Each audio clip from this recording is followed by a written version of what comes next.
আল্লাহর পথে ফিরে আসা, হৃদয় কাঁপানো ইসলামিক গল্প। এক সময় সে খুব নামাজি ছিল।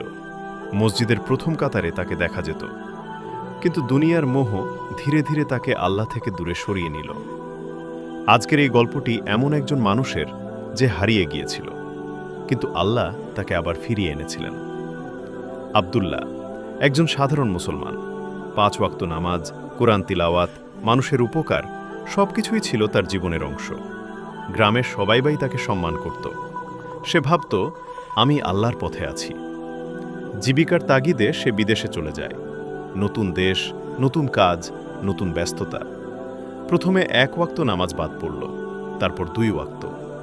একদিন সে বুঝতেই পারল সে আর নামাজই পড়ে না। তার মন বলত, পরে তাওবা করব, কিন্তু সেই পরে আর আসছিল না। এইদিকে 1000 মাইল দূরে একজন মা ফজরের নামাজ শেষে হাত তুলতেন, হে আল্লাহ, আমার ছেলেকে সঠিক পথে ফিরিয়ে দাও।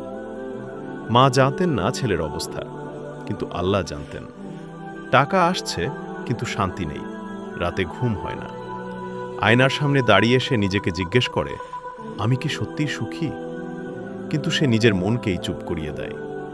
একদিন হঠাৎ একটি ভয়ঙ্কর দুর্ঘটনা। রাস্তায় পড়ে আছে আব্দুল্লাহ, রক্তাক্ত শরীর, ঝাপসা চোখ। তার মাথায় শুধু একটাই প্রশ্ন, আমি কি আজ মারা যাচ্ছি? সে চাইল শাহাদা পড়তে, কিন্তু জিহ্বা নড়ছে না। আল্লাহর রহমতে সে বেঁচে যায়। হাসপাতালের বিছানায় শুয়ে সে ভাবতে থাকে, যদি আজই মৃত্যু হতো। পাশের বেডে এক বৃদ্ধ লোক, সবসময় জিকির করছেন। বৃদ্ধ বললেন, বেটা, আল্লাহর সাথে থাকলে কষ্টেও শান্তি থাকে। তিনি আরও বললেন, তাওবার দরজা খোলা আছে, কিন্তু মৃত্যু দরজায় কড়া নাড়ে না। এই কথা আব্দুল্লাহর হৃদয় ভেঙে দিল।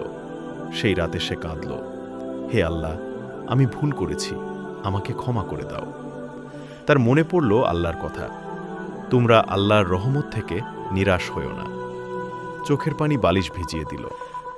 হাসপাতাল থেকে বের হয়ে সে প্রথম গেল মসজিদে। অনেকদিন পর সিজদায় মাথা রাখল। মনে হলো বহু বছর পর সে শান্তি পেল। তাওবার পর জীবন সহজ হয় না। শয়তান আবার আসে, পুরনো গুনাহ ডাক দেয়। কিন্তু এবার আব্দুল্লাহ জানে, নামাজই তার রক্ষা। দেশে ফিরে সে মায়ের পা জড়িয়ে ধরে কাঁদে। মা শুধু বলেন, আলহামদুলিল্লাহ। এই এক কথায় সব পাওয়া হয়ে যায়। এই গল্প আমাদের শেখায়, গুনাহ যত বড়ই হোক, আল্লাহর রহমত তার চেয়েও বড়। তাওবা দেরি করা যাবে না। নামাজ ছাড়া জীবন অন্ধকার, আর মায়ের দোয়া আল্লাহর বিশেষ রহমত। আজ যদি আল্লাহ ডাকেন, আপনি কি সাড়া দেবেন?